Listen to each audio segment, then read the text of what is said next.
शारदा सिन्हा पंचतत्व में विलीन भेलीह अछि।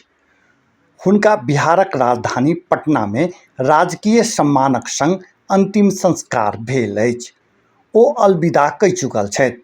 मंगल राति दिल्लीक एम्स अस्पताल में सिंगर अंतिम श्वास लेने छलीह। बुधक दिन दिल्ली से हुनक पार्थिव शरीर के पटना लाओल गेल छल।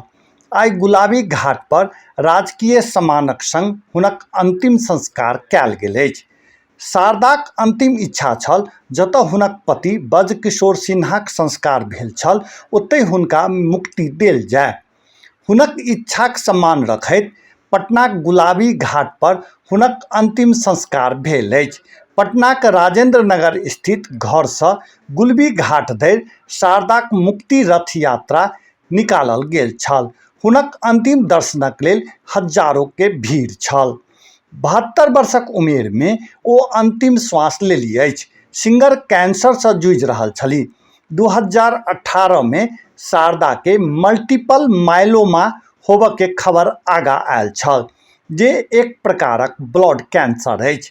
26 अक्टूबर क एम्स दिल्ली में हुनका भर्ती कराओल गेल छल।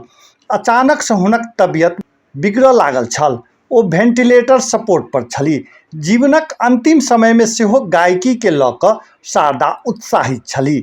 ओ अस्पताल से हृदय नारायण झा द्वारा लिखित अपन अंतिम छठि गीत दुखबा मिटाई छठी मैया रिलीज कयलनि।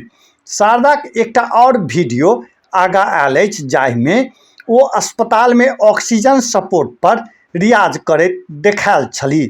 ओ गीत सैया निकस गए गबैत देखल गेलीह। सिंगरक वीडियो देख कऽ फैंस इमोशनल भेल छल। संगहि गायकी के लऽ कऽ हुनक जुनून सेहो देखल गेल जाहिसँ प्रशंसक आश्चर्य में अछि।